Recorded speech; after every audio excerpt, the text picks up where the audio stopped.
Esta vez quiero hablarte de un gobierno interesante pero a la vez controversial de la historia política del Perú. Vamos a hablar del primer gobierno de este personaje, Alan García Pérez. Vamos a hablar de cómo ese señor llega al poder.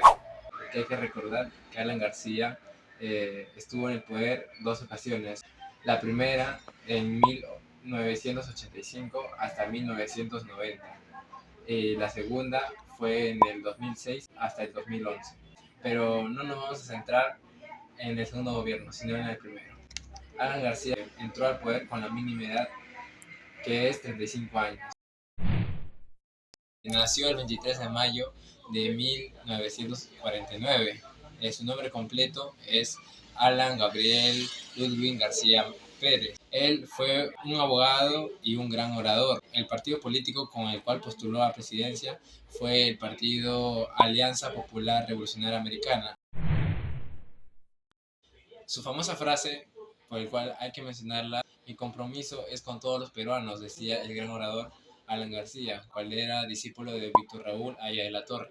¿Cómo es que Alan García llega al poder? Mira, te explico. Hay que recordar que Fernando Belaúnde Terry en su gobierno trató de mejorar la economía, pero tuvo resultados negativos. Entonces, se hace una nueva convocatoria y en las elecciones 1985 van a haber varios candidatos, pero de los cuales solo dos son los principales.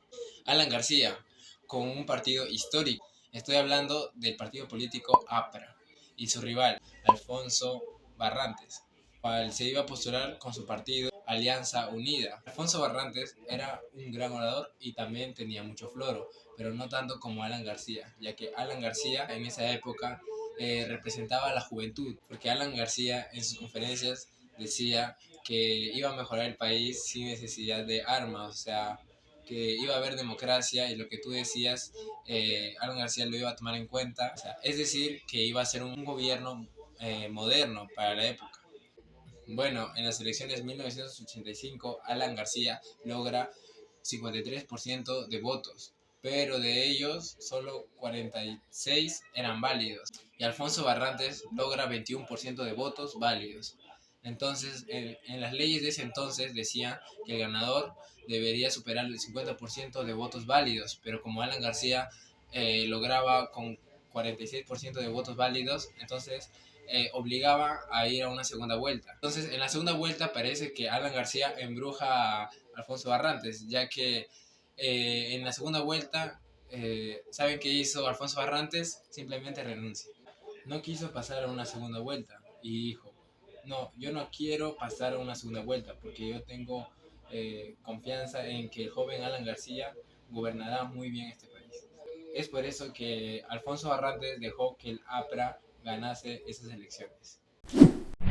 Vamos a ver algo muy importante, ya que es lo más importante del primer gobierno de Alan García, y es por eso que la gente aún lo sigue odiando. Antes de eso, voy a mencionar un personaje que es muy importante, cual es Luis Alba Castro. Fue el ministro de Economía en el primer gobierno de Alan García y su figura fue importante en las decisiones económicas más importantes del país. Es por eso que lo mencionamos. Bueno, en contexto, el Perú tiene una deuda externa. Un ejemplo, el Perú gana 100 intis y lo que se le pedía es que pagase 60%, pero Alan García dijo no, la cual se va a pagar 10%. Entonces de los 100 intis solo se pagaría 10 intis. E incluso Alan García dijo que no necesitaría de nadie para tener una buena economía. Es decir, que el Perú produciría sus propios productos. Entonces, ¿qué hace el Fondo Monetario Internacional? Bloquea comercialmente al Perú. El FMI considera al Perú inelegible. O sea, que el FMI y el Banco Mundial no nos van a prestar plata cuando estemos misios. Encima que tenemos una crisis económica por gobiernos anteriores militares, y eso hizo que lleguemos a tener la peor hiperinflación de nuestra historia, la cual es 4.641.21%. Imagínense, la inflación de hoy en día estamos a 1.37% de interés y en esa época llegábamos a 4.641.21%. El dólar MUC. Durante el primer gobierno de Alan García circuló una moneda, la cual es el dólar MUC. Significa mercado único de cambio. El dólar, por ejemplo, está a 3.30 y tú lo vas a comprar por 2.30. Y tú dirás, ¿qué pasa con el 1 sol? Eso lo va a pagar el Estado con las reservas que tiene. Pero ¿por qué Alan hizo esto? Lo hizo para que empresas lo compren y le inviertan en sus empresas y así promover el trabajo. Pero la inflación aún seguía creciendo. Sin embargo, beneficiaba a las grandes empresas, los dos apóstoles. Los llamó una revista de esa época. Llamó a los grupos económicos más importantes en el primer gobierno de Alan García. Por ejemplo, el grupo Romero, el grupo Nicolini, etcétera, la cual se hicieron ricos gracias al dólar MUC, aparte que eran amigos de Alan García. Estatización de la banca. Se promovió la ley de estatización de la banca. Alan García decía que no tenía la culpa de la crisis económica e incluso le echaba la culpa a los demás. Entonces, él quiso estatizar los bancos principales de esa época y Alan García dijo, mi gobierno estatizará la banca.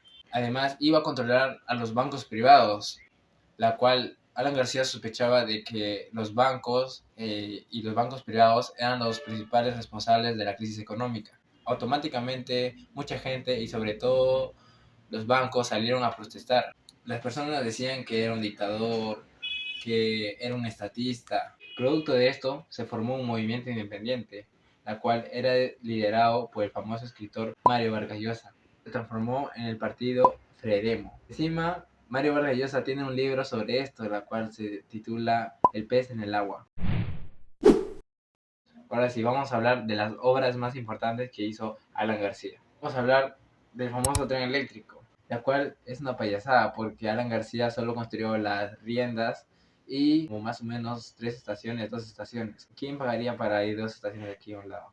Mejor voy caminando. Profesor Rigoberto. Claro, pues. También puso electricidad para todo el departamento de Arequipa. La cosa que hizo es que puso la primera instalación nuclear, la cual se encuentra por Warangal. También creó el Museo de la Nación, porque el Museo de la Nación, antes de ser el Museo de la Nación, era el ministro de Pesquería, la cual no servía en ese entonces, así que, bueno, lo cambió al Museo de la Nación. También algo muy importante es que Alan creó el PNP. Alan une la Guardia Civil, Policía de Investigaciones del Perú y Guardia Republicana.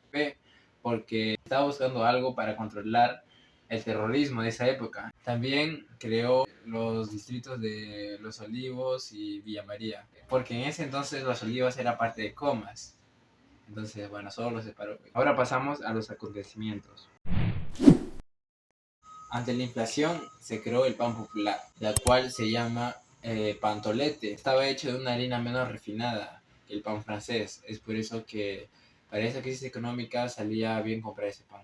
El Papa Juan Pablo II llegó a un asentamiento humano gigantesco, la cual, bueno, lo visitó, dio unas palabras y, bueno, ahí dio origen a Villa El Salvador. También un hecho muy importante es que pasó la matanza de los penales. Uno de los penales de máxima seguridad que tiene el Perú se encuentra en la isla que se llama San Lorenzo, que está al frente del Callao, y en la isla se encuentra el penal El Frontón. Hubo un motín de pabellón azul, donde se encontraban terroristas y hubo un enfrentamiento. ¿Y qué hace Alan García? Pues manda a bombardear el penal, la cual hubo 250 muertos. En ese acto también murieron personas inocentes y que no tenían nada que ver. Otro acontecimiento que pasó es la fuga 47, la cual es sorprendente porque se fugaron 47 miembros de la MRTA, la cual debemos mencionar un personaje muy importante de este acontecimiento, Víctor Polay Campos. Bueno, se escapó como fuga de película porque cavaron un túnel y salieron del penal. Lo sospechoso es que ese túnel tenía instalaciones de electricidad, pero bueno, luego fue capturado después de unos meses. Lo sospechoso es aquí que cómo va a ser un túnel de aproximadamente 3 metros en un penal y que nadie se haya dado cuenta durante meses. Por eso también se le acusa a Alan García. Muy sospechoso.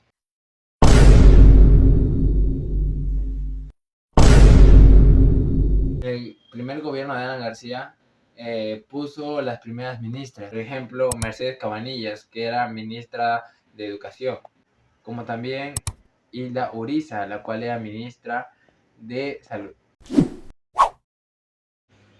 Bueno, Alan García mandó a que le diesen armas a los campesinos, la cual se formó también un movimiento de ellos, que Alan García le dio las armas para que puedan combatir con el terrorismo, cual era Sendero Luminoso y entre más movimientos. Entonces, aunque este acto dio resultados positivos, Alan García tuvo la mala suerte de enviar a militares malos y de ahí se formó la Guerra Sucia, la cual se refería a que formaban grupos y asesinaban a los campesinos que vieran, porque pensaban que todos los campesinos eran terroristas. Bueno, en conclusión, el primer gobierno de Alan García fue decisivo para la historia del Perú. Analizar este periodo nos ayuda a comprender mejor las dificultades de los años 80 y las decisiones políticas para el desarrollo de nuestra nación. Entonces, es por eso que hoy en día debemos saber por quién vamos a votar para no cometer los mismos errores. Gracias.